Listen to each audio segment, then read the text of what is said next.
Hola oyentes de Radio Sefarad y bienvenidos al informativo en el que me acompaña Raquel. ¿Qué tal? Hola Alejandro, hola a todos. Comenzamos con los titulares de hoy. Trump amenaza con bombardear puentes y centrales eléctricas si Irán ataca buques en el estrecho de Hormuz. Danone, Bennett y Eisenkot acusan al alcalde de Nueva York de difundir libelos de sangre contra Israel.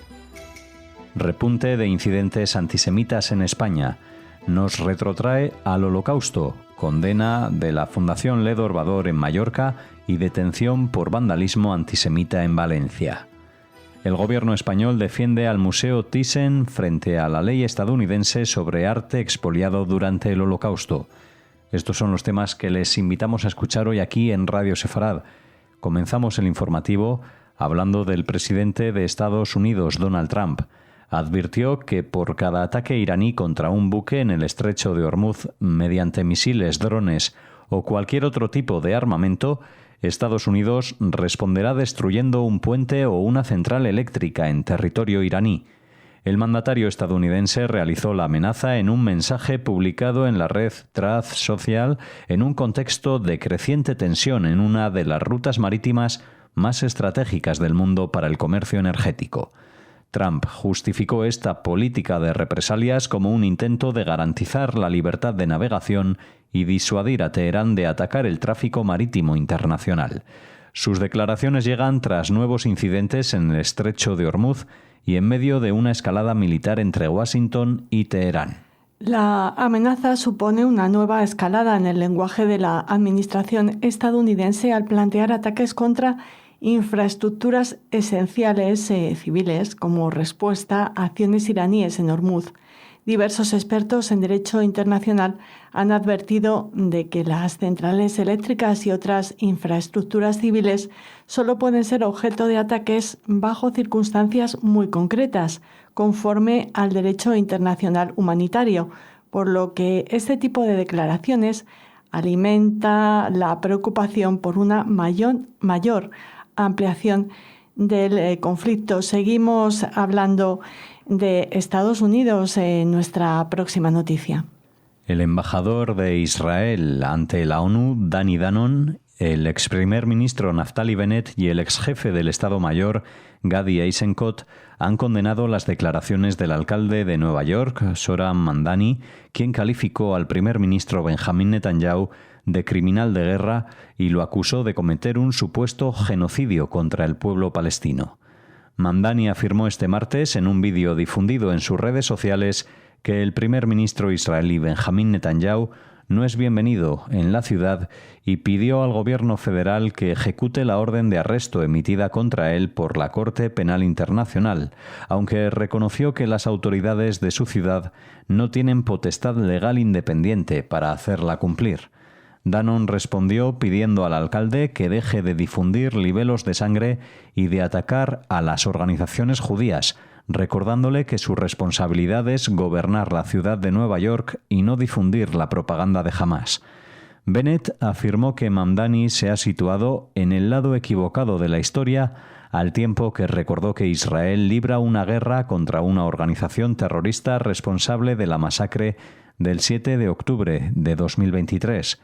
Por su parte, Gadi Eisenkot calificó las declaraciones del alcalde como antisemitismo puro sin ninguna base fáctica. Denunció que se intenta convertir al agresor en víctima y defendió que las fuerzas de defensa de Israel actúan conforme al derecho internacional. La referencia de Dani Danon a los libelos de sangre no es casual. Ese término alude, ya lo saben, a una de las acusaciones antisemitas más antiguas de la historia, utilizada durante siglos para demonizarnos a los judíos. Los dirigentes israelíes sostienen que acusaciones contemporáneas como las de genocidio o las comparaciones con el nazismo reproducen, en determinados casos, patrones de deslegitimación que consideran herederos de esas viejas formas de antisemitismo, un debate que sigue generando una intensa controversia en el ámbito político y académico. Nos situamos ahora en nuestro país para seguir hablando de antisemitismo. La Fundación Ledo Orbador ha condenado la aparición de pintadas antisemitas en varias viviendas de Santa María del Camí, en Mallorca, denunciando que este tipo de actos recupera símbolos y métodos de persecución propios del Holocausto y contribuye a normalizar el discurso de odio contra los judíos. La Fundación Ledor Vador está dedicada al estudio, fomento y divulgación de la historia, el arte y la cultura judía de Mallorca, con el objetivo de impulsar la investigación y la difusión del legado cultural judío en la isla. El pasado lunes, el entorno de 2 jóvenes detenidas por vandalizar 5 inmobiliarias de Santa María del Camí denunciaron la aparición de pintadas de carácter antisemita en 2 casas con las que mantienen algún tipo de vinculación. Las fachadas amanecieron el domingo pasado con estrellas de David, la palabra judíos y un intento de simbología nazi, unos hechos que fueron denunciados a la policía local de Santa María para que investigara quién está detrás de estos actos. La Fundación reclamó una respuesta contundente de las instituciones y de la sociedad para impedir que el antisemitismo siga ganando espacio en el debate público. A este episodio se suma la detención en Valencia de un joven de 25 años como presunto autor de varias pintadas con mensajes antisemitas en la fachada de la Lonja de la Seda, monumento declarado Patrimonio de la Humanidad por la UNESCO. La Policía Nacional identificó al sospechoso tras varios meses de seguimiento y lo investiga por un presunto delito de daños contra el patrimonio histórico. Se supone que las chicas detenidas por vandalizar 5 inmobiliarias de Santa María del Camí se unen a un movimiento que hay para denunciar la explotación masiva del turismo en Mallorca y que tienen conexiones judías. De ahí pues esa denuncia de antisemitismo que ha llevado a cabo la Fundación Ledor Vador, con la que les presentamos aquí en Radio Sefarad no hace mucho, gracias a una entrevista con el expresidente de la comunidad judía de las Islas Baleares, Ari Girondi. La coincidencia de ambos sucesos en apenas unos días vuelve a poner de manifiesto que el antisemitismo no es un fenómeno aislado, ya se manifieste mediante la intimidación a particulares o con ataques contra el patrimonio histórico. Estas acciones buscan normalizar el odio hacia los judíos y erosionar la convivencia democrática.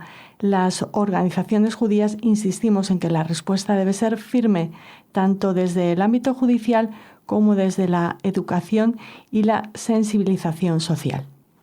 El Gobierno de España ha presentado nuevos escritos ante la justicia estadounidense en defensa del Museo Thyssen-Bornemisza en el litigio por la propiedad de la obra Rue Saint-Honoré por la tarde, efecto de lluvia, de Camille Pissarro.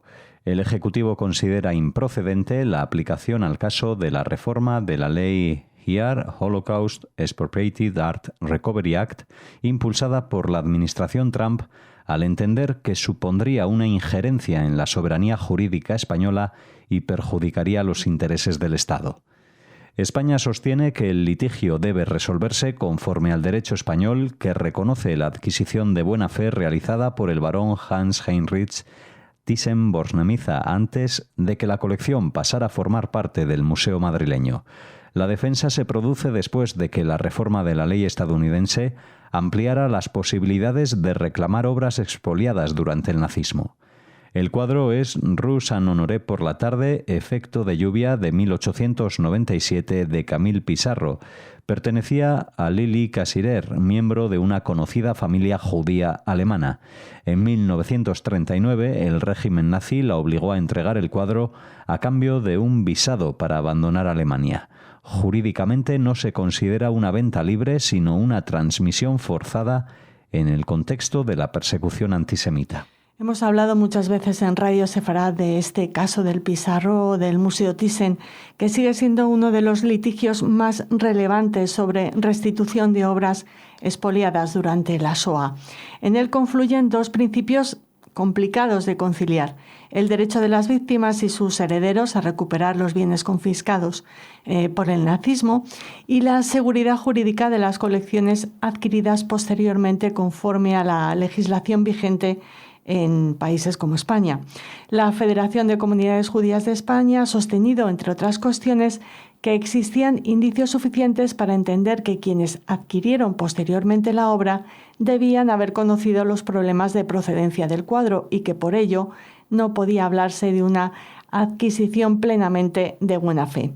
Esta tesis era relevante porque afectaba a la aplicación de la usucapión prevista en el Código Civil Español. El procedimiento ha recorrido prácticamente todas las instancias estadounidenses donde residen Estados Unidos, donde residen los herederos de la propietaria legítima del cuadro, Lili Casirer. En 2025, el Tribunal Supremo de Estados Unidos reabrió el caso para que se volviera a estudiar a la luz de esa nueva legislación californiana favorable a la restitución de bienes expoliados durante persecuciones políticas. En ese momento, la Federación de Comunidades Judías de España y la Comunidad Judía de Madrid presentaron un nuevo escrito de amicus curiae respaldando nuevamente a la familia Casirer. La Federación de Comunidades Judías de España ha mantenido una posición que responde a un principio fundamental, que las obras expoliadas a los judíos durante el Holocausto deben restituirse siempre que sea posible, incluso cuando ello entre en tensión con instituciones culturales de prestigio como el Museo Thyssen-Bornemisza. Con esta noticia cerramos el informativo de hoy aquí en Radio Sefarad, donde les esperamos mañana con más noticias. Hasta mañana, muchas gracias.